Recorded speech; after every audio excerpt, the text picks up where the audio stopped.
Hello, good evening. This is Brother Benson Media, and today is a Saturday. We are blessed to have this opportunity to just have a conversation, of course, on matters politics, on what happened over the weekend, and again what happened yesterday. Allow me to take this opportunity to welcome all our viewers. I can see Brenda Obedi at the comment section. Thank you so much, Brenda, for finding time to join us this evening, and whoever is watching us, thank you so much. This is Brother Benson Media, and here we say that your opinion counts. We have quite a number of things to discuss or to give our views on today. For that reason, I'm welcoming you that you feel free. You can engage us at the comment section. I will share a link at the comment section so that if you are out there and you want to join, you can as well come and give us your take. Before we get into the topic, Miguda, I'll give you a chance to tell us how your day has been and mali ulipo, vile mambo yanaendelea. Kwanza kushukuru kwa kunipatia nafasi kuzungumza. Mali niko naweza sema tu mambo iko shwari. Kwa mapenzi ya Mungu tuko salama na pia tunasukuma. Tunaelekea vizuri kama Wakenya wenzetu. Iwapo kuna changamoto hapa na pale, lakini tunashukuru Mungu ya kwamba ametujalia hapa na pale, tunashukuru sana. Ningependa kukaribisha Brenda Obedi hapo katika comment section, na pia ningependa kukaribisha kila mtu ambaye anatazama leo ama siku zijazo. Asante sana. Okay, thank you so much. Allow me to also welcome Brother Ben to say hi and tell us weekend yake imekuwaje. Mi niko vizuri. Kwa kweli siwezi lalamika, lakini ipo tu, tunakazana na maisha.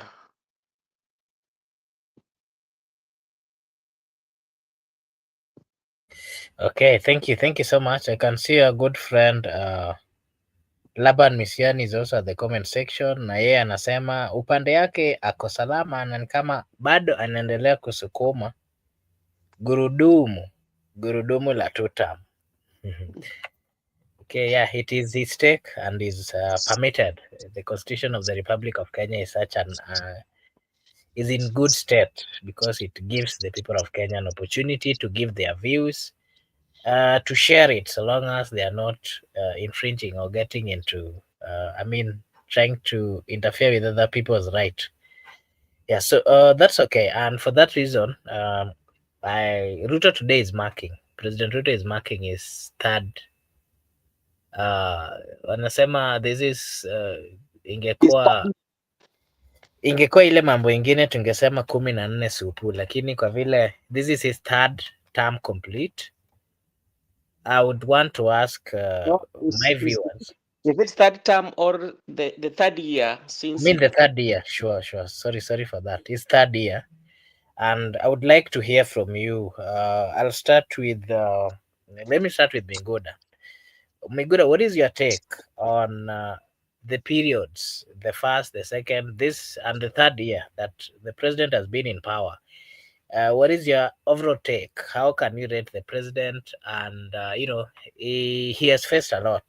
He came in, gave the people of Kenya quite a number of promises. Along the way, was unable to fulfill the promises, and that, of course, angered quite a number of people, including the Gen Zs, who, for the first time, went for a demonstration that was not really called by any politician, but a demonstration that the people decided to get themselves into the street.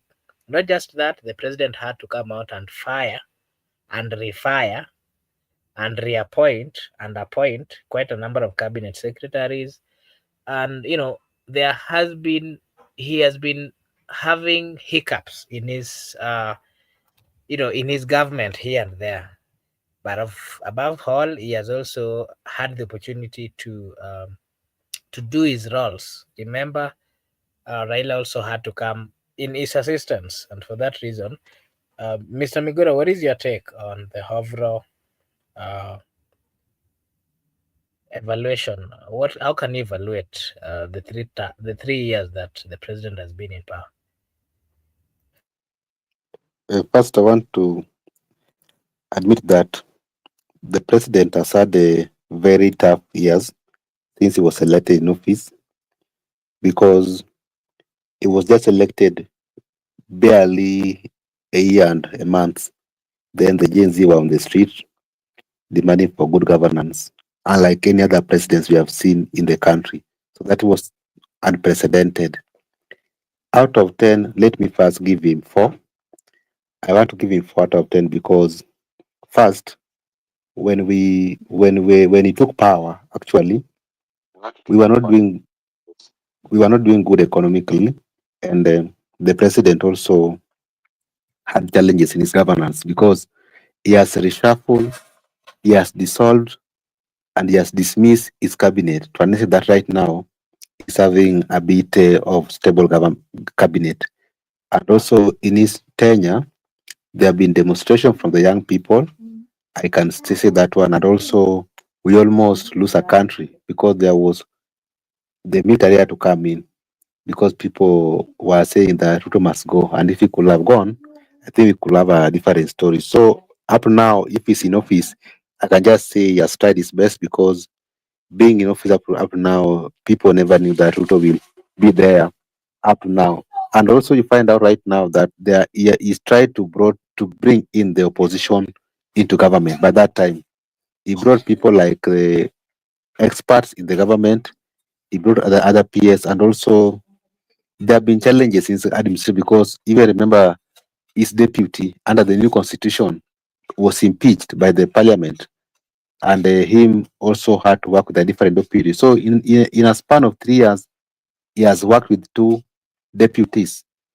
I can just say the president has tried his best in his capacity to ensure that we are where to today. Even though we still have some challenges here and there, even though we still have some things to be fixed, but so far he has tried, and we just encourage him to ensure that he continue to ensure he cater for the cost of living and also ensure that people have money into their pockets and also let him take the economy to the right trajectory because he has a duties as a president to do so.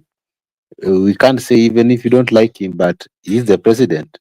He has that autonomy to undertake whatever is undertaking. And also, it has been a year of challenges because we have seen people have been campaigning left, right, and center because people have been preparing here and there, and also he has been preparing. But also, I can just say corruption has also been high, and that's why the task force was formed so that we can dig for corruption. And even the president himself has admitted that the people who are in government are corrupt, including the parliament. He is having challenges with corruption here and there, and also we have had issues like extrajudicial killings, abductions. I think from now going forward, we should ensure that we focus on the positive things and the negative things that had happened before. The president should restrain from actually executing them so that we can ensure that we go for elections when we are all alive and when all of us are in good terms and also our economy is doing good. Because when economy is doing good, it is not only doing good for a certain people or the president, it's doing good for all of us. We should also encourage him and also criticize him objectively and positively to ensure that the economy come back to where it's supposed to be with the current developments.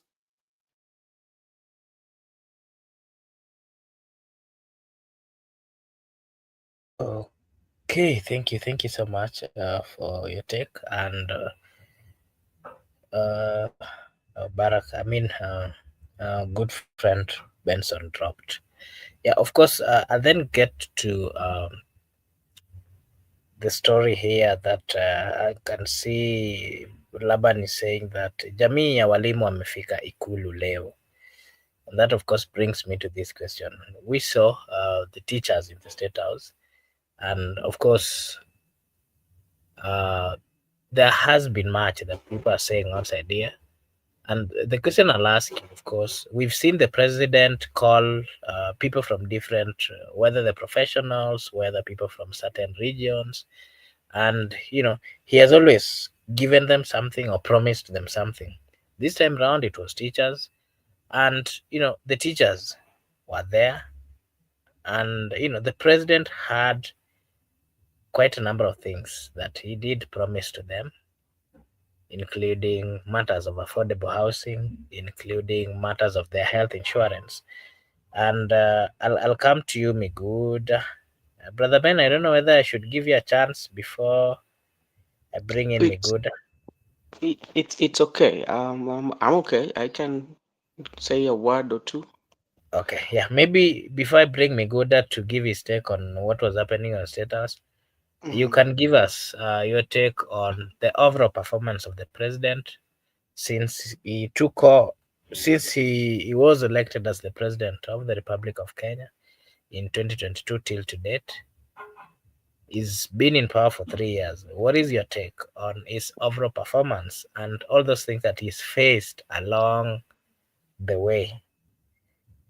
To be sincere, President has not really performed well uh, in terms of service delivery or in terms of leadership when you want to look at in terms of leadership, because we are not only looking at the president, but we are looking at the entire cabinet, the country at large, because he's the person that is in charge. So he has not done well.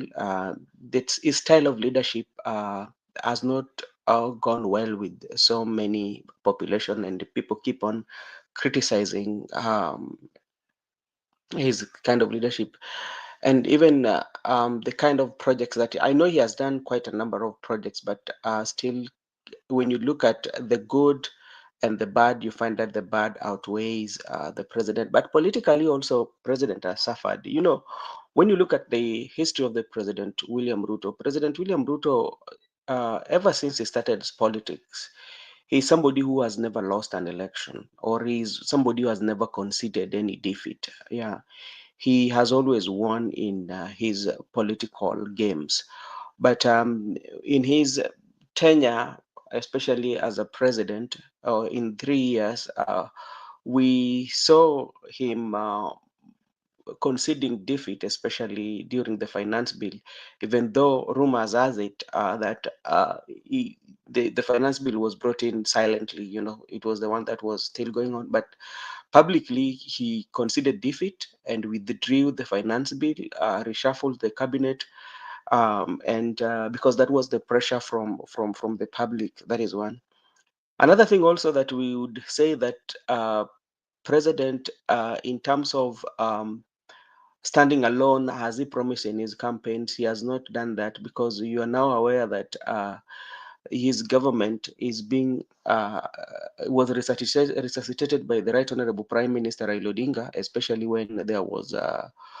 um, when there was protest, and right now even you could see the elements of Raila Amolo Odinga in the government, and that one has stabilized, especially his government. So he relies so much on Raila Odinga's effort.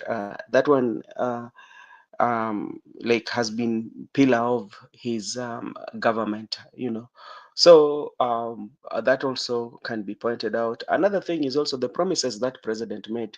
During the time or when he was campaigning, especially, president made so many promises, and some of them he said that within 100 days will be actualized, which has not really been actualized as per what he promised. So that one also. And another thing also, we can say that we also see in his administration, actually is the first president in the history of Kenya to make sure that his deputy was impeached, and you know you saw the manner in which the impeachment of Rigathi Gachagua took place, and how it was so much, like how it was quick on how it was happening, as compared to other processes in the country. If every effort can be put in place, especially like the way the impeachment of Rigathi Gachagua was done, whereby the Kenya Gazette, every step, was followed by quick response. So I hope that one things could work well. But generally, he has tried, but he still has to do more, especially to win the confidence of the people.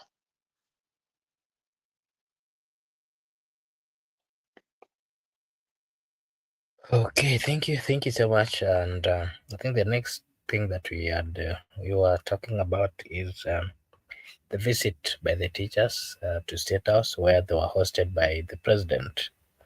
And the people, there's quite a number of people coming out to say that, oh, it was a nice thing that even teachers can be let in the State House. And just like our good friend Laban here is saying, and Gypsy Corner also, I can see Gypsy Corner is here, and Nasema hi, you're also saying hi to you back. Laban Misiani, yes, it was time for your CEO to feed the elite teachers. And that brings me to this question. We've seen quite a number of people go to State House, whether politicians, whether members of county assembly, whether members of national assembly or senate. We've seen people coming from a certain counties, and the conversation, of course, is the president coming out to highlight all those good things that is given to them, and not just that, all those things that is planning to do for them. And that is what we are even seeing in this meeting that was happening between teachers and the president. And that brings me to this question, Mr. Migoda. What is your take on what was happening in the State House, where the president had invited the teachers, and what are the Mark, positivity? would you let me comment? Then I can leave. Then I will come back Okay, if you allow me, Mr. Miguda. yeah, that's okay. You can proceed. Yeah, I Okay. wanted you to go first. Oh, thank you so much. Thank you so much. Now, when you look at the visit by the visit in by teachers in the State House is not something that I would say is very new, but I will look at it in terms of politics. One, that has been a strategy of President William Ruto, especially that is using currently by hosting, especially various groups or various professionals in State House. Remember, it's just a repetition or is something that is redoing. Remember when he was deputy president, when he was when he was in the process of running for president, people used to visit his current home and people also used to visit Sugoi. So President William Ruto is using State House as a place, as much as he might say that talking about issues that are affecting the country, but when you look at it, you're looking into the future, is political. Because remember, during the campaigns, there were some charters that were signed, even the teachers themselves. They might have had negotiation with the president, then the deputy president was campaigning some of the things that he should be doing for teachers. Now he's now calling back them again. Uh, yeah, so that is politics. And again, visiting State House is no is I may not say it's not a bad thing, because he has the right to invite people to talk to, but it can only be questionable when it is geared towards politics. His main agenda is politics. That's one. Another thing that I'm also questioning about that president mentioned, especially the affordable housing, I think Miguda will have to help us here, because I don't I don't understand, or maybe you can make me understand on how the affordable housing. It seems that the president has like um the official say on them, is speaking on the behalf of the official, how those affordable housing. Because like if you look at the 20%, even the memorandum that they signed with the teachers, that the teachers should get that. So now when you come that this is a public, it should be something that should be public, because everybody is contributing. Yeah. But now if there are people that you are going to give them, sign with them memorandum of understanding, especially to get this affordable housing, now the question comes, where is the fairness? Yeah. And remember, even the other day when the Arambe Stars were playing, remember that there was like, if there was a stage, if they reach, the president was supposed to give them the affordable housing. So I don't know whether there's a law in place that provide ways in which affordable housing can be allocated, or the president has a unilateral say on the affordable housing and can decide to give it to anybody they want. So, Miguda, maybe if there's a law that has been outlined, that is where now I again bring in the issue of affordable housing. That if it is that way, then there's no fairness.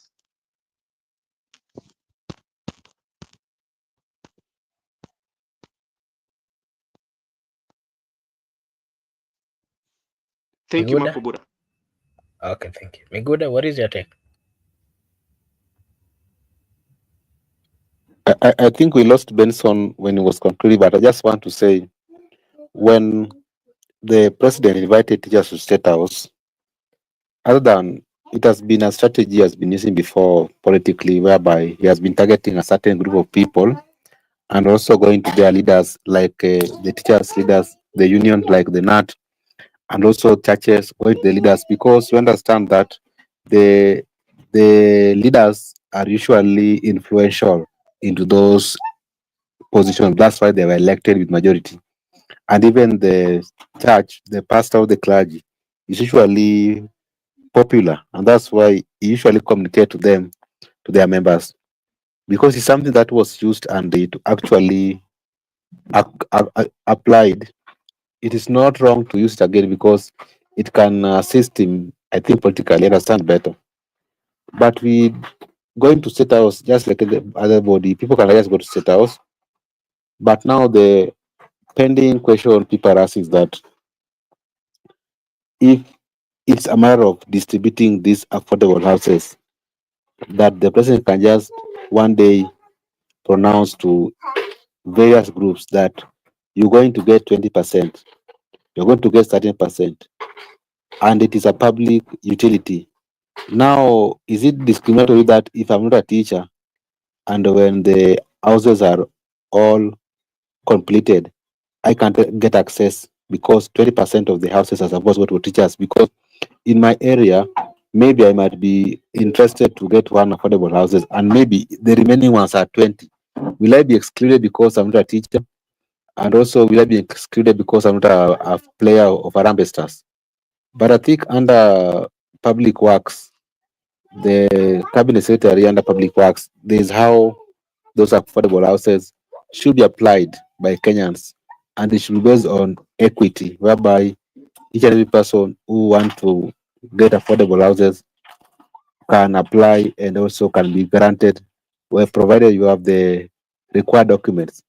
Other than head of state declaring that out of this percentage, this should go for a certain group, this for go for certain group. I think that is actually in order, and because teachers has paid 13% of the affordable houses, I think it was just like a reward to them that because you people, you have contributed 13%, you ought to have occupied it, because people are saying, why should I pay for a house which I'm not going to live in? People are saying, okay, I have a house. Why must I pay for a house? Now to him, to respond to them is like, because you pay 30%, now 20% of the houses are being occupied by you people. Because I think that's how he tried to reason. But in my view, it could be in order for him to allow the way it was outlined by the public service, public houses, to ensure that the right procedure for the people to occupy those houses are done without declaring. Because tomorrow we will be hosting LSK. You will say LSK will pay, or because now LSK is non-civil, or you'll be hosting doctors. Now doctors should occupy 10%. Or when you be hosting other groups, you will say they will see 5%. So it's like it is not on an equity manner whereby they should be applied the way they were saying. But just to say what was happening in State House, in my view, is just one of the political moves by president, wooing teachers, also trying to influence their leaders to talk to them, because he also talked about the issue of our own, the one for teachers, which has been pending issues whereby there have been a lot of issues being raised by teachers on their medical cover insurance. He said he's gonna look on how to restore the dignity of that insurance cover. I believe by doing so, he's wooing teachers through their leaders and also is trying to make it like he must get them by his side going forward in the 2027 election. It's part of the strategy and also it's part of the planning. And like I've said, it's not an offense to plan because we are in a political environment whereby you need to, each and every person need to prepare. The way they say safari ya kesho upangwa leo. So the better you plan for your success tomorrow, the earlier you plan for your success tomorrow, the better. Makubula, that is my view. Okay, thank you. Thank you so much for your take, and maybe something else that I would also want you to give your take or a more explanation on is this the new political tactic that the president is using to do his campaigns? Because of late, we've seen this kind of move where the other day it was Kisii residents, today is the teachers, and it's something that is continuing. I mean, the day after tomorrow, you'll hear it's another group. Is this a political strategy of campaigning?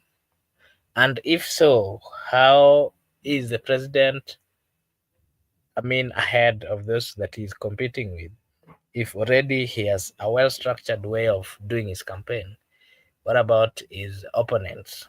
And again, what does the constitution say about matters of campaign? Because we can, I think, what we can say is that this is a typical campaign, and we understand that they're calling it empowerment or listening to the views of the people. What is your take on that?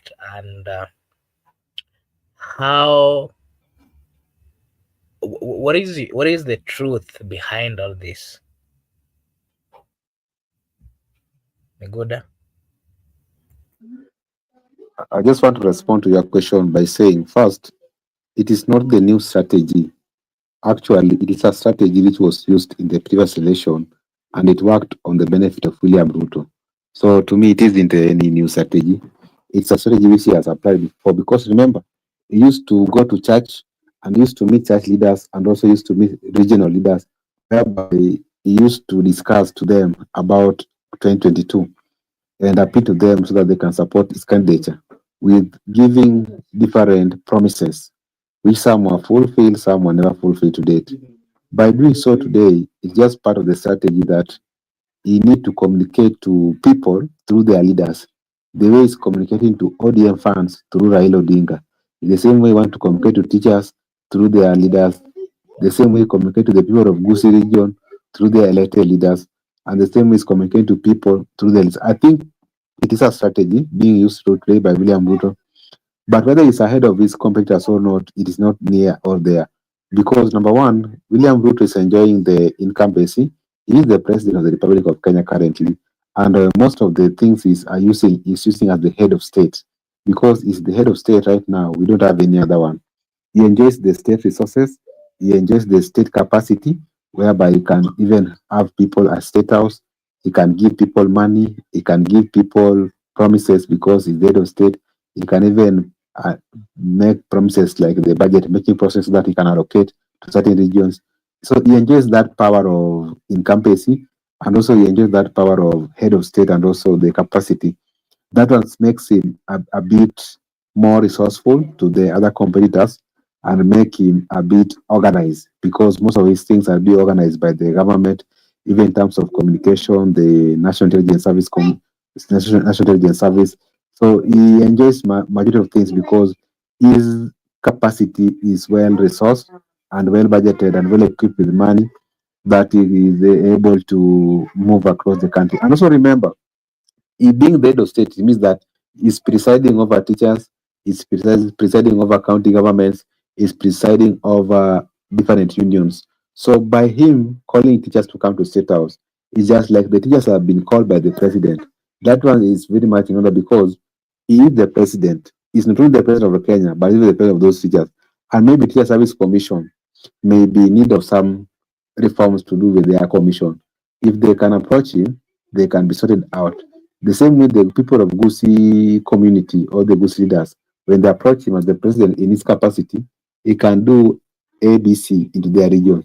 That's why I just say he enjoyed that capacity and the state of being president and presiding over the entire country. That's why it makes him ahead of the game. But doesn't mean that he cannot be removed.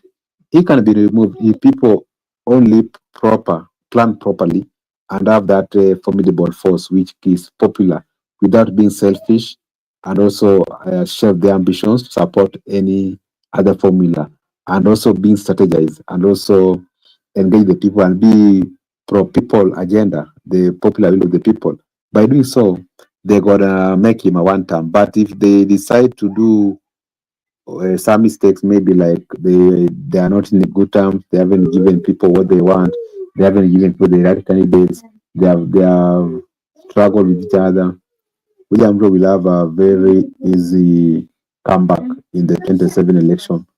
I believe so, but for now I can just say it is just a strategy, because the empowerment one is also going on from the deputy president side, and also from the report he has been receiving, is making some, and even though they're little, there are people who is able to convince that through that empowerment program, there are people whom can go to ballot to elect him, because whatever they receive from the deputy president, the same way the people went to state house can still elect because whatever they have received from state house. Because some people will tend to argue, all voters, the ordinary voter, the average voter will argue that when there were other presidents in the country, we were never called to state house.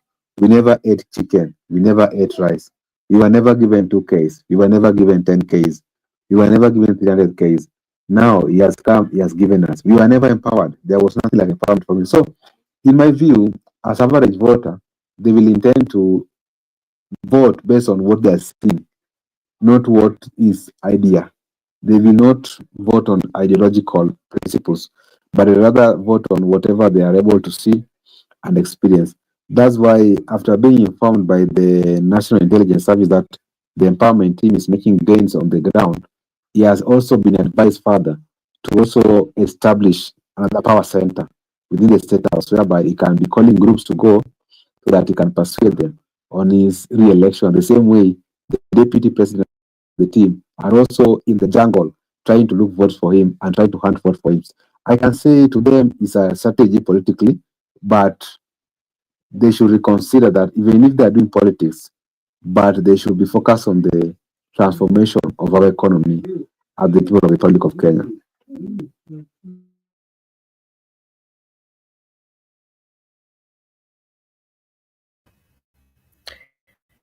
Okay, thank you so much. Allow me to read this. Jipsakona is saying the idea does not define you through president, prime minister. No, it's a fact of being who or what a person is. It's not. It's going. It's got nothing to do with CEOs. Okay. You can now relax because even one of the penalties agree with your 3 term, but don't trip on your way out. Okay. Thank you so much, Gypsakona, for your comments, and for Laban as well for your comment and engagement at the comment section. And maybe something else that you can give us your your take on is in all these things that the government is doing, of course, led by the president. What is the view of Rigathi Gachagua? Rigathi Gachagua, who is a former ally of the president, who was also a former deputy president in the government of William Samoei Ruto before he was kicked out. What is his take on what the entire acts the president are making or taking in his quest for the second term? Good. The former deputy president, who is currently a foe to Mr. President, when he was impeached, he had one mission to ensure that he made Ruto a one-term president. But he was having a very good strategy. He went back and retreated, strategized, and he came back with the slogans like one term, Kasongo must go, Ruto must go, and other things, and he was gaining ground. When he left to the United States of America, when he left the country, William Ruto also sat down with the team they strategize on how to counter the movements of Rigathi Gachagua. After they have sat down and also strategized on how to counter the movements of Rigathi Gachagua, in my view, they decided to start whatever they're doing today, because initially they were not inviting people to state house in terms of groups of professions or groups of people. Initially, there wasn't any empowerment team moving across the country, but because they wanted to counter the one-term movement, they decided to do a certain thing. So I just want to say, regarding Gachagua, as a politician and as also someone who has been around for a quite long time, you also need to strategize back. Is high time to realize that the counter against William Ruto has been countered by them again against him. So they have made a certain significant moves to ensure that they slow down the one-time slogan. So I can just say on the Gachagua camp, it's high time they go back, retreat, and also strategize on how they can come back with another new thing, because we understand politics dynamics. It's always comes with current. There is always new waves, new currency. So whenever there is any new wave in town, you must also try to be camouflaged so that you can align with the new wave. But if you retain your identity, sometimes you can be overtaken by events. From what I'm able to observe as a Kenyan, Rigathi Gachagua came out very strongly, one-term movement. Then all of a sudden, Ruto has already encountered the one-term movement, Ruto through empowerment and also through state house visit. And people are now focusing on the. We remember initially when it was one-term movement, people were saying two-term, people were responding to Gachagua. But right now, Gachagua has also joined the conversation that why are you calling people to state house? Why are you giving people 10Ks, 300Ks? People should not go to state house. State house is a crime scene. So I think by him now focusing on William Ruto, responding to him, responding to his activities, William Ruto has also managed to put him into his conversation. Ruto has managed to engage him politically. And initially it was Gachagua who usually set pace, and Ruto was also responding to him. Now Ruto has enabled him has managed him to communicate to him through whatever he's doing. Like now, Gachagua has focused on state house visit, empowerment. Not forgotten the one-time slogan. It's like you need to come up with another thing so that you can counter the moves being made by Mr. President. So that's the, to me, that's the interesting part of politics, because politics always should not be predictable. It should be unpredictable, and the more it becomes difficult and tougher, the more it becomes sweeter. But if something that is something that it can be, we can conclude by saying, because Ruto has made significant move by bringing people to state house or by empowering people, now we should stop that one and also make Ruto two-term president. No, we need to have a different thing whereby opposition should come something that is very unique, whereby we can just talk about one term again. And so is you keep them busy, you don't make them sleep. I think that's how I can respond to the question you have asked.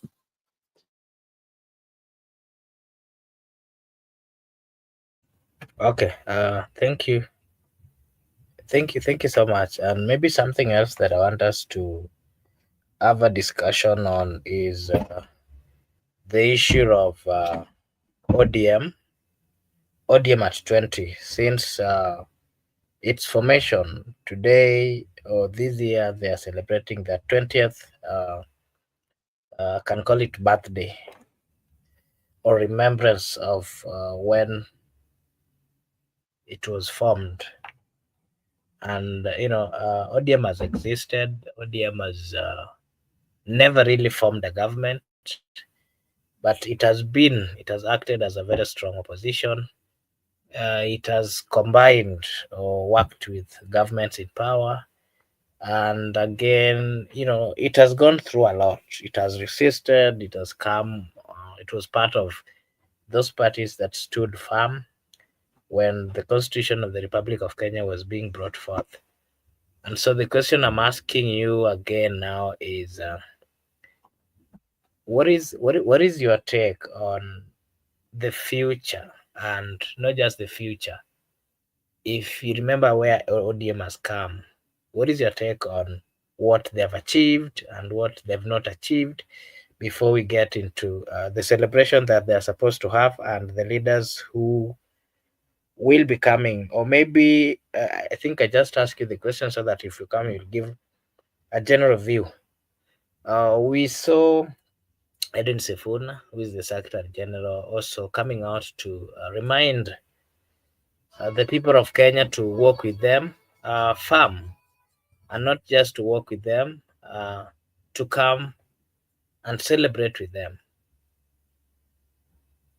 Edwin Sifuna has been leading a team, of course, that is led, that is also singing a different song, a song that is against ODM, a song that is against the government, a song that is against the opposition.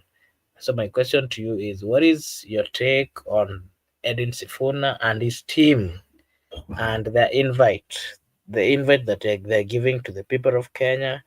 And again, you can give us what we, the people of Kenya, should expect on that kind of celebration, because we heard that even the people who formed ODM, the first people who formed ODM, are also invited. And remember, those who formed it were the current president, a part and parcel of the founders. Will he be going to this particular celebration? And what would that mean? Good.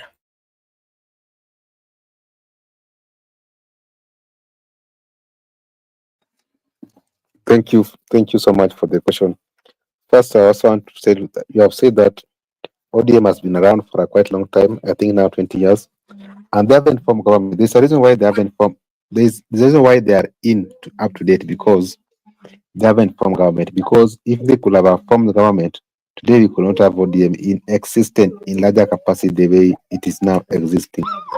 Most of the political parties which have formed government in this country, none of them is existing in larger capacity than ODM. So ODM, the fact that they haven't formed any government has made them to survive up to now, and that's their pride, because they have been remained relevant, being at the forefront, wanting to capture power for a quite long time. I just want to say there are some achievements they have made as a party, even in terms of in parliament, in terms of legislation. There are some laws which were not good laws. They have opposed them. They haven't been passed. And also there are some good laws they have also participated in passing. There are also some achievements they are made through going to the demonstration, through protesting against fuel, levy, and other things. I think by doing so, they have enabled the government to operate swiftly by being objective to the government, by criticizing the government, and also by trying to enable multi-party to thrive in the country.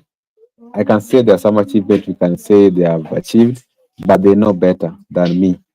The issue of Edwin Sifuna, the SG for ODM, I just want to say, currently as we speak, the current SG of ODM is Edwin Sifuna, but he has the right to associate and also has the right to affiliate with anybody he wants. So the fact that he's the SG of ODM doesn't limit him politically, doesn't limit his association. If you can see him sometimes criticizing Ruto and also associating with people like Wamushomba because Babu is in ODM, Edwin Sifuna in his capacity has some constitutional duty to carry out in ODM.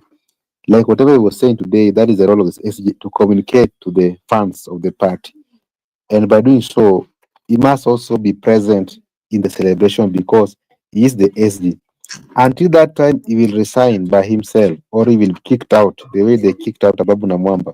That is when we are now saying that he is not a member of ODM. But as per things are right now, he's in ODM, he's the SG of ODM, and also he is not limited to share his views, his opinions, just like any other body, because we are a democratic state and that's what we should be. Anybody who is against William Ruto in terms of ideology should not be killed, should not be abducted.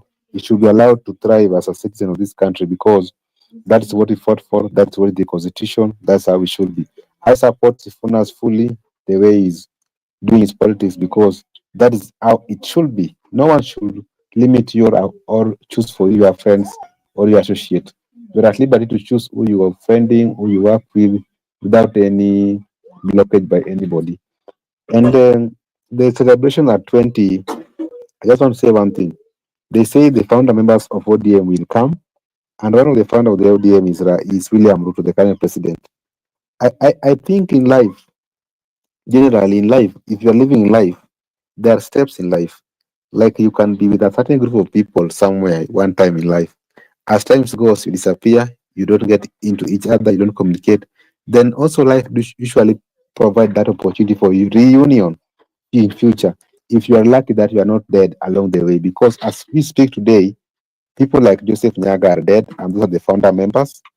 And just like you, Makubura, one day maybe you are in primary school, you are together with certain people. Then you went to high school, you part ways, you went to campus, you part ways. Then one day in life, you suddenly you meet your primary colleague.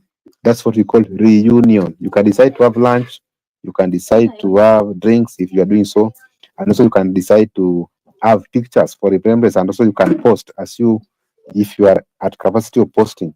So I think in life there is always reunion, but the lesson I've learned now is that whenever you are in a mix up environment with your people, always try to treat people good and always try to be good to your fellow colleagues, because you never know one day when you people you can reunite. And it's always good to unite when you are friends, not enemies. It has happened. Like me, there was a time when I've been quite away from primary when I left. And there's a time I left some people when I was in class 8. They were in class 6. So we have never met until I think 2 days ago. I happened to meet a certain colleague of mine. Then I was telling that person that in life there's always reunion. So if we could have been having some issues back then, I don't think our meeting could be successful.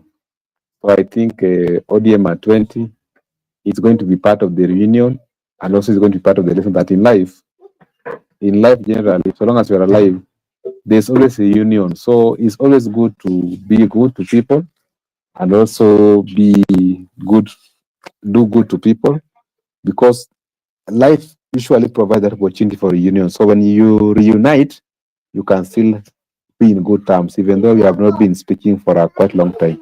That's my take.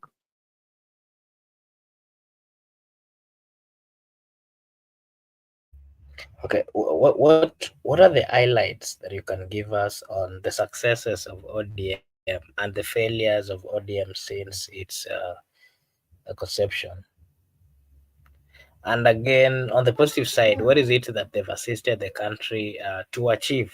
Because remember, for 20 years we've had a lot as a country, and some of the positive things, of course, some of them we've gotten out of consistency of some political parties. But again, some of the problems against we are facing, there might be bad decisions made by some political parties. What is your take on uh, what would you highlight on the positive and the negative things that ODM has brought forth? Or yeah, what is your take, good?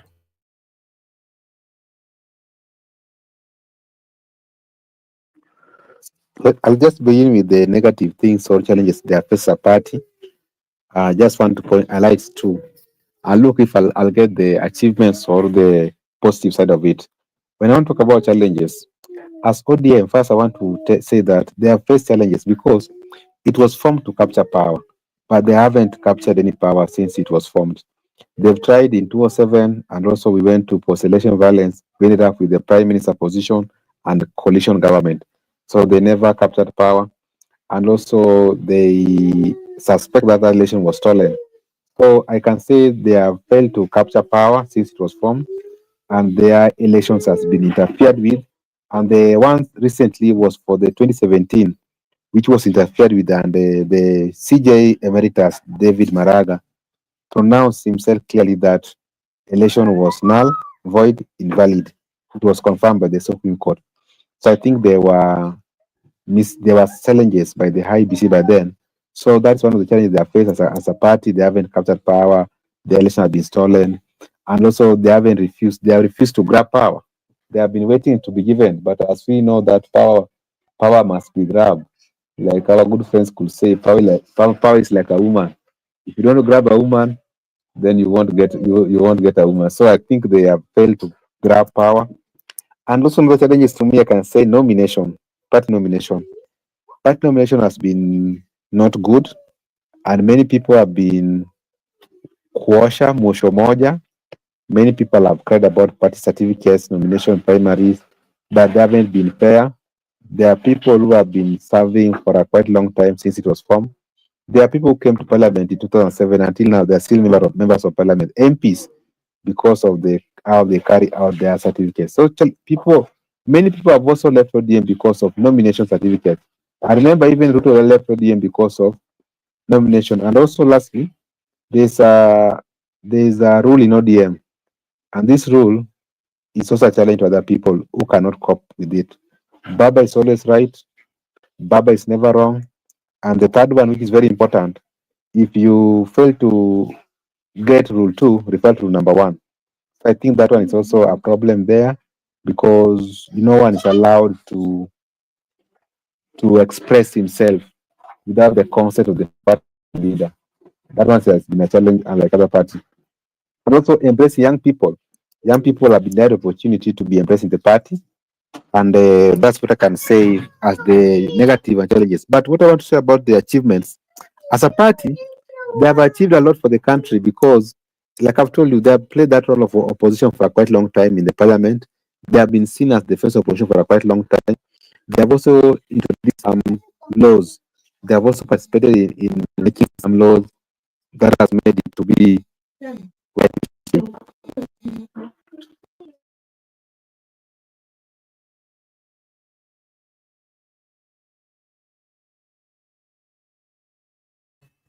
Meguda,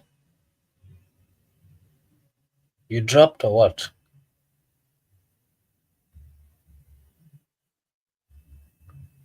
I don't know whether you're there. Allow me to acknowledge and say a big thank you to our good friends, Gypsy Corner, for being with us, Laban Misiani, Brenda Obedi, among others, and especially to those of you who are watching and probably you've not given us your comment or your take. We acknowledge your presence, and today we are just trying to have a conversation on the things which are happening in the country. ODM is celebrating the 20th birthday. Um,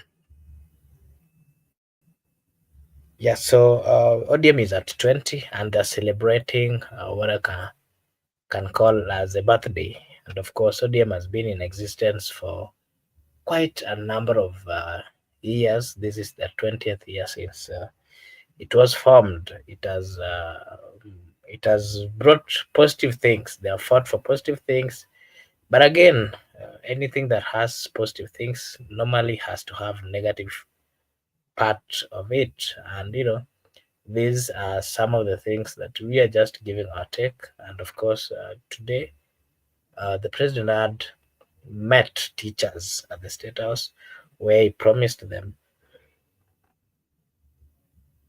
quite a number of things, and people are giving their different views, whether this is a campaign strategy that the president is using to ensure that he remains active in matters of politics in the Republic of Kenya in his quest for the second term that he's looking for. And remember, the opposition are also active on the other side, trying by what they can to ensure that they also get to to the ground to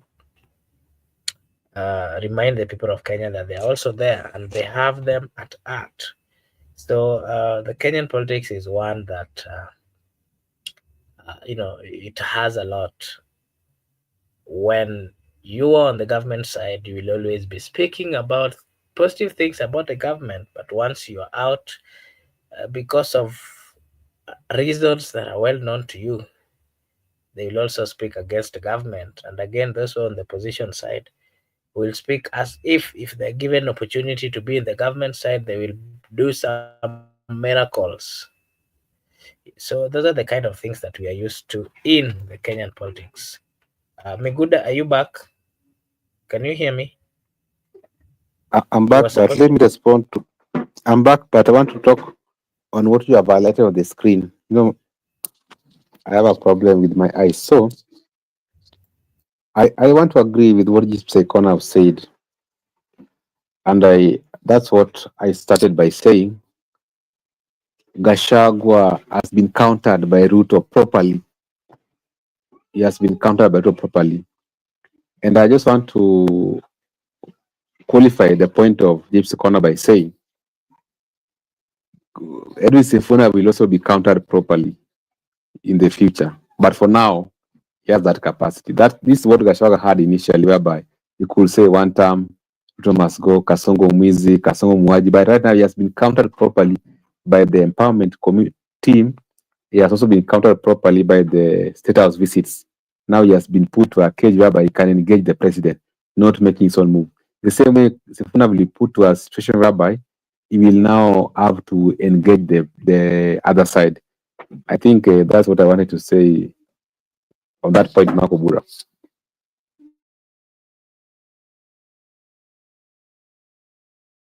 Okay, you didn't finish giving us. Was it the negative things or the positive sides that ODM has given? You dropped. I was focusing on the positive things, but the positive things, I'm not able to find most of them.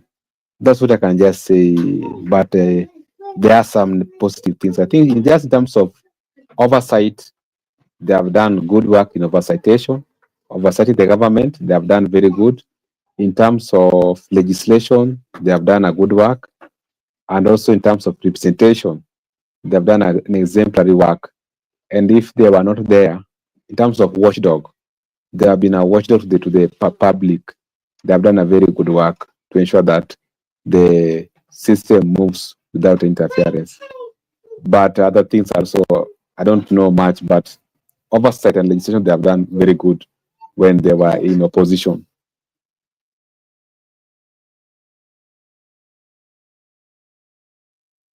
Okay, thank you. Maybe the last thing, Miguda, that you can give us an update on is the campaigns that are going on in different by-election, constituencies, on the matters or the issues of by-elections that people are waiting for before you give us your final remarks.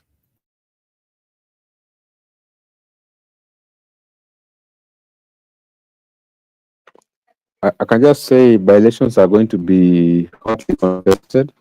They're going to be nice, in my view, because people are going to move across the country and also ensure that they defend their candidates. I think by next month, that's October, it will be very hot to understand that people are going to witness choppers crisscrossing the countries, and also it's going to be very hot. People are going to hit the ground, and you see people machinani.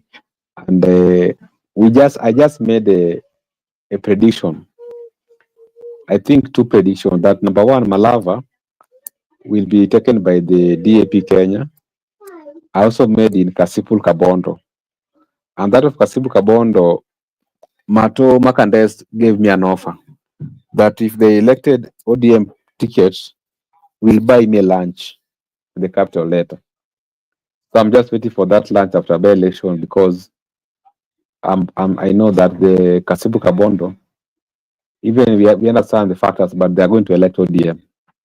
And I think by that time, Matoma Kandes will have to give up that lunch, if that is the case. So that I predicted too, the Kasipu Kabondo and the Malava one. The one at Mbere North, I was unable to predict because I don't understand the terrain very well. The other one for Machakos, I was unable. The Ugunja one, I'm unable. And also other. I think Magarini, there is also a by-election there. So, Makuba, I can just say, by-election is always a test of the coming election. You must test whether you are having the people or not, whether people will turn out to vote or not. So, it's a good exercise so that we are able to understand whether people have decided to move on or they have decided to not to move on. We are just here. I think we'll have to get to them by next month, but one. I think next month we'll be busy on the ground, but likely on November we'll we will back online. Next month, I think we will be live on the ground covering live coverage. So when we will be here online, we will also discuss those by-election. I just want to say my final remarks before we get to other activities. I just want to first comment that William Ruto, in my view, has engaged, has contained Gashago in his one-term slogan. And also, ODM has done well in terms of oversight, legislation, representation for the last 20 years when they were in opposition. That's a very good step. Lastly, I just want to appreciate our viewers who came to the show and also say thank you to Brendo Bedi, Laban Misiani, Gypsy Corner, Marco Bura, Bro Benson. See you tomorrow. I think tomorrow we'll be in the morning with Brother Benson. I think we'll have to discuss other Okay, thank you. things, meet the press. Bye bye. See you next time. Okay, thank you. Thank you so much for finding time. Allow me to. I was not there when you guys had a deal. I wish I was also there so that I would also give my part of the deal, or I would also give my stand on what I expect in those elections which are coming. But either way, bado tuko area, mambo yatakuwa mengi bado. Allow me to say a big thank you as well to our good friends Brenda Obedi, Laban Misiani, to Gypsy Corner. And Gypsy Corner, I've seen your message over there. Thank you so much. And thank you so much for your consistent support. We really appreciate. We say a big thank you. Thank you again for finding time to join us, Gypsy Corner. Thank you so much, Laban Misiani, for finding time to engage us at the comment section. Our good friend Brenda Obedi, and everyone who is watching us. This is Brother Benson Media. Kindly like and subscribe. If you are watching for the first time, kindly subscribe. And don't forget to like as well. It is a way of supporting us. Na sisi hapa ukifanya hivyo tutasema ni asante. I want to take then this opportunity to say a big thank you to everyone. Both of you have commented or engaged us at the comment section. To those of you who have been watching, we really appreciate. Thank you for finding time to be with us this evening. I know you had quite a number of things to deal with, but you decided to join us. It's a privilege and honor. We don't take it for granted. Uh, okay, I've missed. I can't really say I've missed because I've been trying to come, or sometimes I do come late.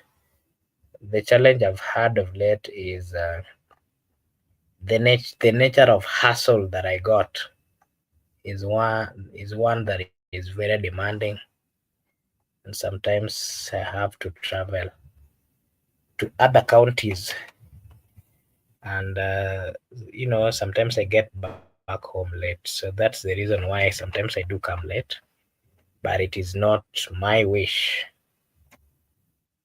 Yeah, I think that's the challenge that I've been getting, but I've always tried to come, even if when I'm coming late. Yeah. So thank you so much. We appreciate your presence and your views and your comments. I want to take then this opportunity to wish you all a blessed night, a blessed morning, a blessed afternoon, a blessed evening from wherever you're watching us from. Thank you so much. I forgot to tell Eric Kayaga is coming at the tail end. Eric, I hope you're doing good. It's been a while. I don't know ulipotea wapi. Kindly, Eric, kindly reach out. We need to to actually have another show with you. It's been a while. Utuambie Nairobi kuko vipi? The streets of Nairobi, ni kama nimeanza kusahau the streets of Nairobi. Eric, you should come and remind us what is happening in Nairobi and what to expect. And by the way, there is quite a number of politics that are going on in Nairobi. Oh, Mara Sakaja is to be impeached. Eric, you should find time and come tell us why Sakaja was supposed to be impeached and why the president and Raila Amolo Odinga had to intervene and to save him. You also need to come and tell us why Kagure is also coming out as a serious candidate for the governorship. And not just that, Evans Kidero is also saying he's coming back for that particular seat. And not just that, Babu Owino is also out there speaking about the governor's, seat position. So I think there's much in Nairobi County's politics. But again, there are quite a number of people coming out and saying that Nairobi County should not be treated as a county, but it should be treated as a special county, one that receives capitation that is not similar to the other counties. I don't know.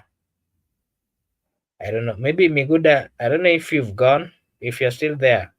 Would you just give us a brief take on the politics of Nairobi? Because it seems to be very, very interesting before we leave. I'm here,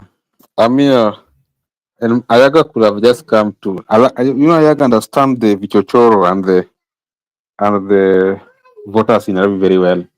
But I just want to say, maybe Eric Ayaga, before kindly confirm if you can join for a minute or so. You just give us a breakdown of what you understand about what is going on in Nairobi. I've shared a link at the comment section. Eric, if you have time, I don't know if you have time, you just give us a breakdown of what is happening in Nairobi. The other day it was impeachment. The other day, quite a number of people are coming out. Miguda, you can proceed. of late I've been focusing on the national politics, but just to break down, I saw the candidate of Anne Kagure, the candidate of, I think Gakuya is also running, someone by the name Gakuya, James from Embakasi North. Babu Owino is also the mix. Sakaja also is defending his seat. So I can just say it's too early. Let us just have a final thought whereby we have an opposition candidate and the Sakaja defending the seat so that we can know who is who. But I think the opinion poll is sometimes is out, the mini opinion poll, and the young man is leading. The ones we have seen, those are not my thoughts that I'm saying. The ones I've seen on the mainstream, on the social media, is that the young man is leading on those mini opinion polls. Those are things I've just reported. Marco, but I think we'll talk about it. Oh, I can break it down into details.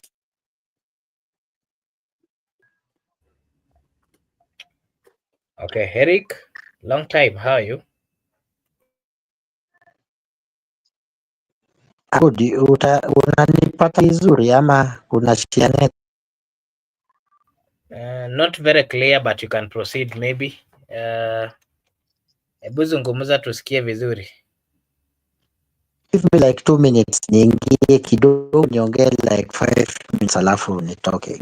Give like 2 minutes by 21:30 I will be inside. Simu yangu nikaa iko na tatizo.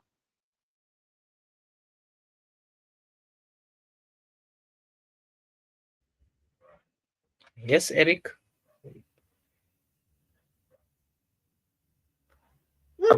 Amesema anaingia hapo saa 3:30 ili akupatie hiyo briefing yake kwa dakika tano alafu wataondoka. Nadhani utampatia tu time kidogo. Ningependa tu kusema patia brief amekuja, patia brief time before Ayaga kuja. Okay, Befi, good evening. How are you doing? And we've talked about quite a number of things, including ODM at 20, the positive things that ODM has introduced in the country, the negative things that they might have also brought forth, and what is it that as Kenyans we should celebrate about ODM? You can give us your take on that. And the president also met teachers at the State House. Is this a way of him campaigning or doing politics? And if so, what is the take of the opposition side? Are we really at the campaign period? Because the constitution is very clear. It talks about a year to the general election. You're still having like two. What is your take on those? And again, we are also giving our views on Nairobi County, where it's becoming quite interesting because quite a number of politicians are coming out to, to they're coming out to say that they're interested in that particular seat. The other day, we saw an impeachment process that was being started by the MCAs towards the governor. We've seen quite a number of people, including Babu Owino, James Gakuyo, Madam Kagure, and others, Evans Kidero, coming out to say that they are interested in that particular seat. What is your take?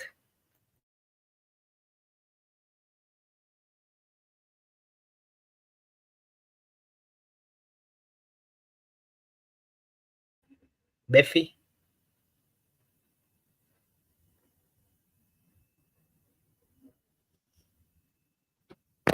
Okay, just a moment.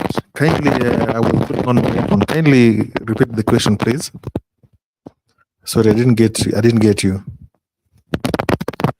Okay, I'm saying that today we are having a conversation on ODM at ODM at 20, and I just want you to give an highlight of the positive things that we've seen brought forth by ODM, and maybe the negative things, because anything that has the positive side normally has to have the negative sides. And again, the president met teachers at the State House. The question I'm asking is this a political campaign strategy, or which formula is the president using, and how is it a disadvantage to the people in opposition? Because the constitution says that the campaigns are supposed to start a year to the general election. And you can also give us your take on the politics of Nairobi County, where we are seeing quite a number of people, including Babu Owino, James Gakuyo, Kagure, Evans Kidero, among others, are coming out to show interest in that particular seat. The other day, we saw an impeachment motion that was to be brought forth, and Sakaja was helped, or that impeachment was stopped by the president and Raila Amolo Odinga. What is your general take on the politics of Nairobi?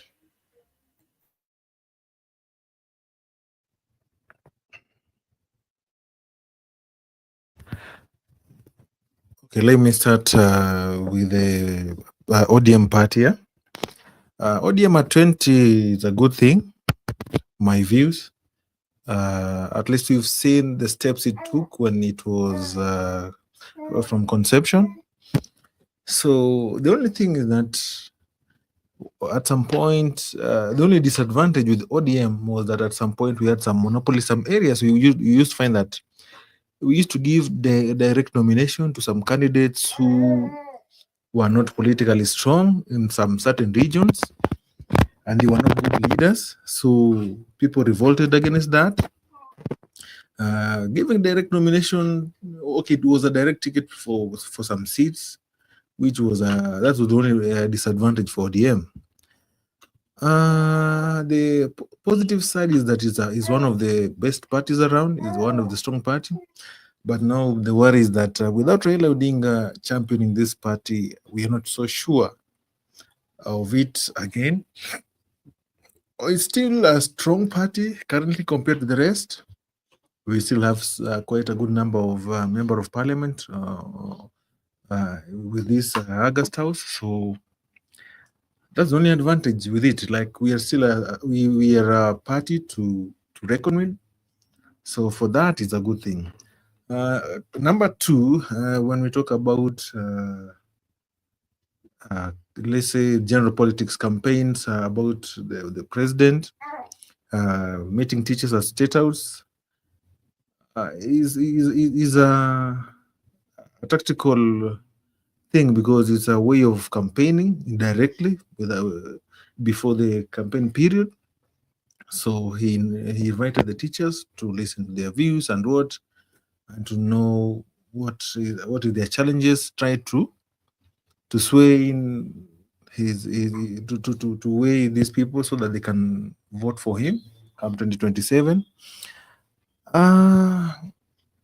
It's a positive thing on the other hand because teachers may bargain for their, let's say, the things that the agreement that they had with the teachers. I don't know if their CBA was adhered to. That is what I'm yet to confirm. So on the other side, it's a positive and a negative thing at the same time because of campaigning at the wrong time. About number three, about Nairobi politics. Nairobi politics is so hot. For me,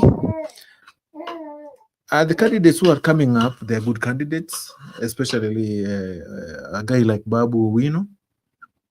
But I wish he still remain. He's not yet ripe for Nairobi politics. He's a good candidate. He's a good leader, but for me, I wish he waited. Maybe he should have just gone back to Embakasi East as an MP and continue with his tenure because I don't think there's anybody opposing him on that side. He should have waited because you see, we have Sifuna as a senator and they are in the same. Okay, Sifuna within time will be moving out of ODM, I know, but he should have waited, play his cards well, wait for his time because he's a good candidate for the gubernatorial seat.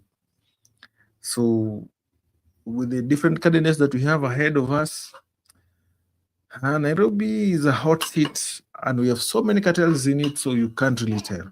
And governing it is an issue, and you find that most of the governors, they're usually one-term governors. That's all I have to say. Thank you. Okay, thank you so much. I think Eric was trying to join, but apparently he had not put his mic on, so I was unable to admit him. Eric, kindly, if you're joining, try to, how it always works, so kindly try to make everything in order so that it gives me a chance to admit you.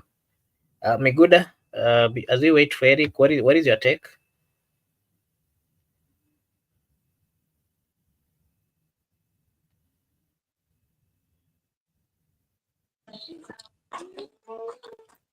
I think already I've given out my take on the Nairobi gubernatorial race.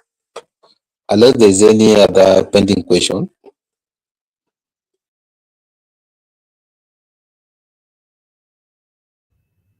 Oh, sorry. I wanted to ask. Our good friend Gypsy is asking that everyone is fit to be a candidate anywhere in Kenya, as long as you are a Kenyan. But Befi, what is your take on what has been happening in Nairobi? Why is it that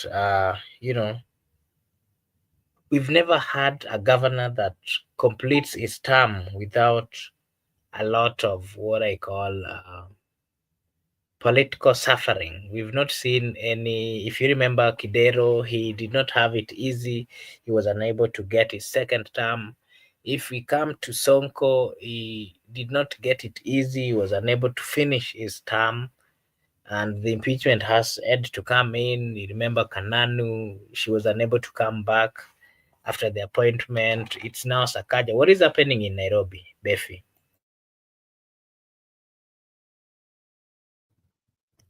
For Nairobi, you see, it is for me. I usually feel that because at some point I feel the government should step in and so that the right things can happen. Because Nairobi, we have so many cartels. Number one, you look at the menace with the hawkers and you see how we have litter scattering all over the city. Because usually, for me, I usually almost on a daily basis, I usually go through Nairobi city. Like I traverse those streets and corridors. So you find that, let's say, like today is on a weekend. Tomorrow morning, when you go through some sections of Nairobi, it is so dirty, you know. And we have a program whereby the county government of Nairobi is supposed to collect the litter and dump it to Dandora dumping site. But because of cartels of strategy of how to collect this litter and dump it, and we have the business community who usually they enforce like they want these hawkers to forcefully hawk within the Nairobi streets during the evening hours. So there's a quagmire of events in Nairobi, number one. Number two, for me, being that Nairobi is a capital city and the government has a hand in it, I think it should just be taken back to the government. We have it at a county 47 years, but being manned by the government, it becomes easy because we can have some arms of power to control it. You know, because the governors in Nairobi never usually have it on their own, because you find that we have a business community, we have people who, if you look at all the arms of government, like the parliament is here, so we have a bad political situation whereby it's not it's not free for the governor to manage Nairobi County. It's a tough situation, you know, and we have very different political allies who want to pull on their side so that they can have their way. So that's why it becomes very difficult for Nairobi to be managed, to be governed. Yeah. So Nairobi, maybe they should just let it be to the central government, and the government should be held accountable for Nairobi and Nairobi people. Maybe that's the only solution they can have, because I don't think there's a governor who will come in and go 2 terms unopposed. It's not easy.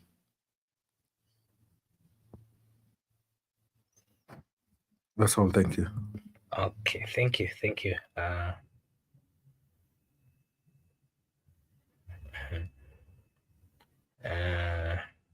I think Eric is having a problem coming to the studio. Gypsy Eric, I think Eric understands well because he has ever been an admin somewhere, so he understands how the system works. If you do, there are some things that if you don't permit in your gadget, then the admin cannot actually get do not have that authority to admit you. If you try to admit it, it simply stops. Miguda, before I let you go, Miguda, why do you think there has been a difficulty in management of Nairobi? Is it because it houses quite a number of important dockets, important buildings, important, all those things that are required? And the most important being, of course, the parliament, and not just the parliament, quite a number of things. And again, the interest. Could it be that the national government have a lot of interest within the county more than, to an extent that it being run as a country is not an easy thing. We saw the other time, the president, Sonko had to be rescued. You remember he came up with a rescuing team. And so he had to be rescued when the interest of the Nairobians were not being catered for by his government. And NMS also had to come in. Miguda, what is tough in Nairobi? Nairobi is a unique county, is a country of itself, because you find out that it is cosmopolitan, whereby every Kenyan is in Nairobi. Not only Kenyans, but also international people.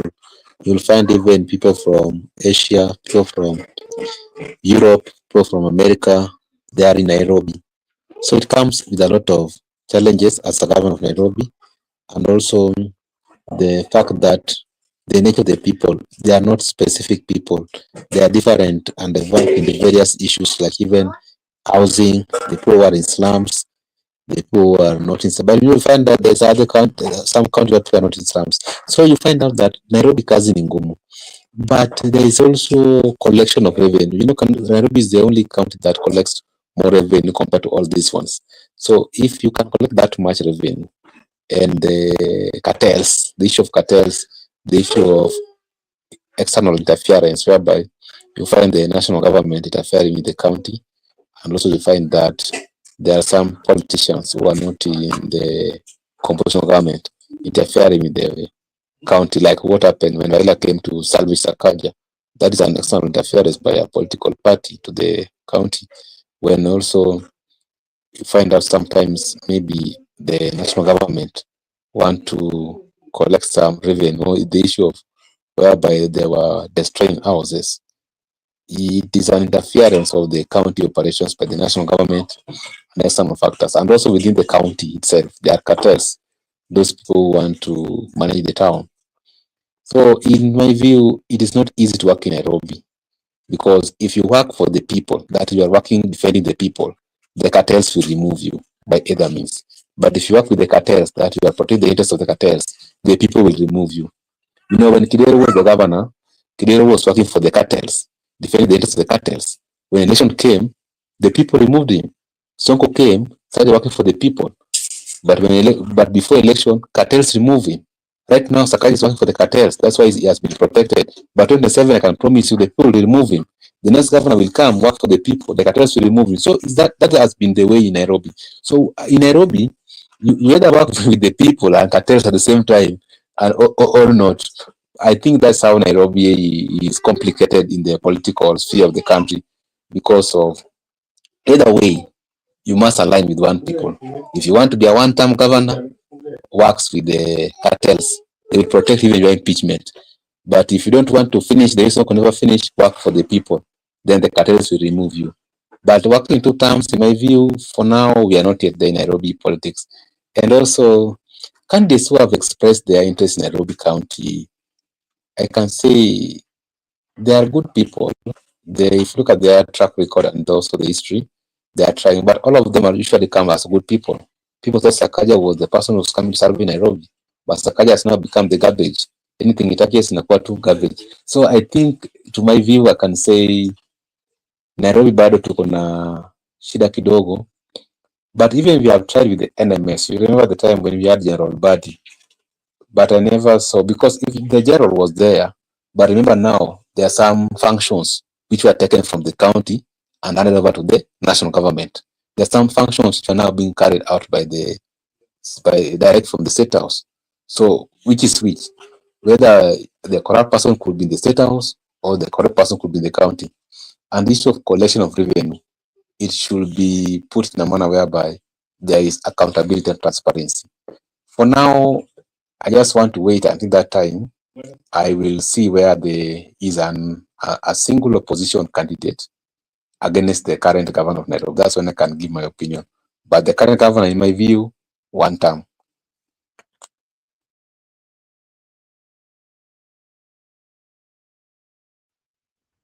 Okay, thank you, Miguda. And Jipsekona is saying that Nairobi is the heart of trade and business.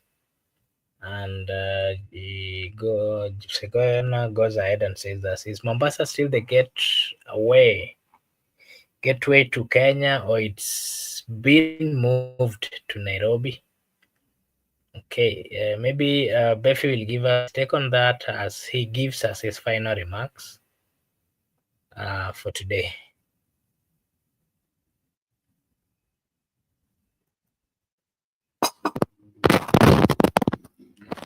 On one hand, yes, Mombasa is the gateway. It's a yes or no question, because Mombasa is also a cosmopolitan county. We have a diverse community in Mombasa, not only the Swahilis and the Arabs. We have the Giriamas, we have the rest, we have these other communities like the Kambas, Luos, So currently, let's say it has moved to Nairobi because of how things are happening now. You see, the other day we hosted Chan and what. So the things that used to make Mombasa lucrative, things that used to make Mombasa the gateway, have now been moved to away from Mombasa. Yeah, initially, so many businesses used to happen in Mombasa. Yeah, so some of them partly have been moved to Nairobi and other areas.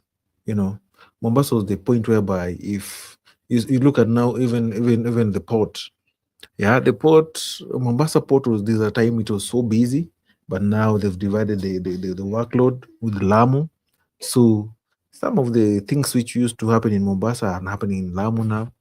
Okay, now the inland dry port is now in Naivasha. Out of political quagmire of events also has made Mombasa kind of unpopular a bit. So many things have moved to Nairobi. So in one hand, yes, and the other hand, no. Because in terms of tourism, Mombasa is still maintaining is still the tourist destination up to date, if I'm not wrong, because of Savo and the other parks within Mombasa County, within the 3 county of the coastal region, Mombasa, Kilifi, and Kwale. So in terms of tourism, Mombasa is still ahead of Nairobi a bit in terms of a few things here and there, and holidays, vacation. So that's why on one hand is a yes, on the other hand is a no.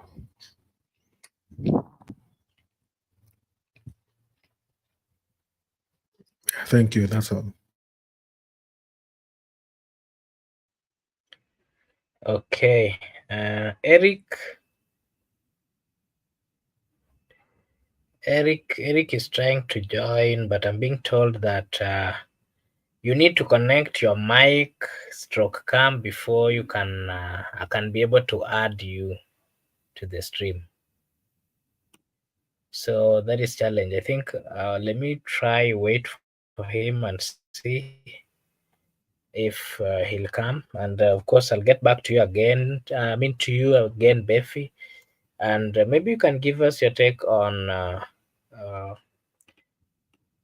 the elections, by-elections that are being that we are expecting in around 7 constituencies. What is your take? Do you think the new political parties are going to emerge, or are going to stress the old political parties that we've had? And again, which kind of conversation are we going to see in the opposition side, where we have quite a number of parties working together? On the government side, again, we also have quite a number of political parties. Are they going to negotiate? And what should we expect on those by-elections?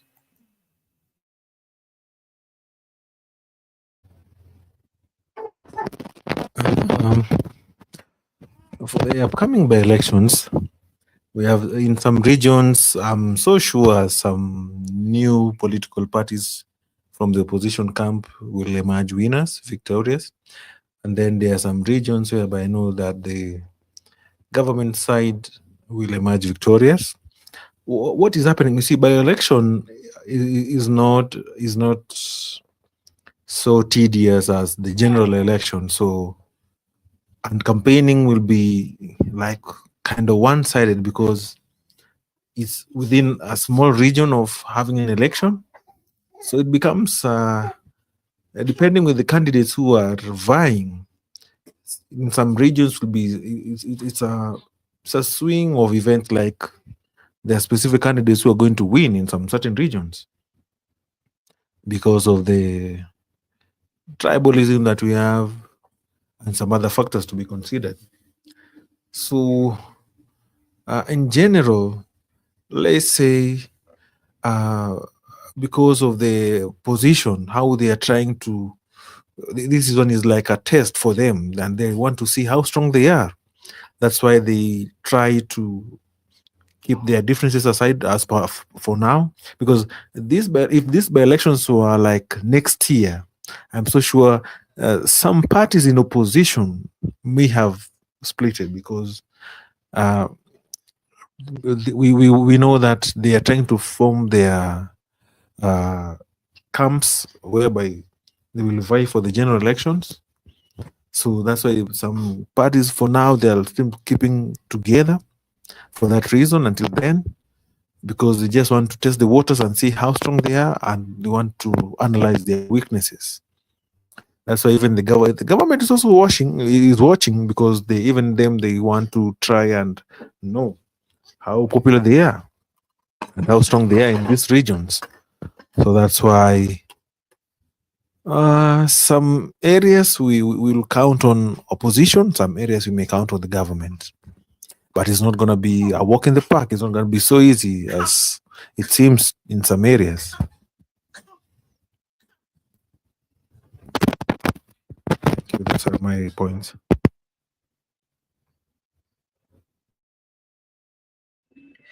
Okay, thank you. I think Eric is unable to join, and maybe I'll create time and see if we can get him some other day. Mr. Befi, I'll just give you a chance to give us your last remarks and anything that you'd want to tell the people of Kenya before we close.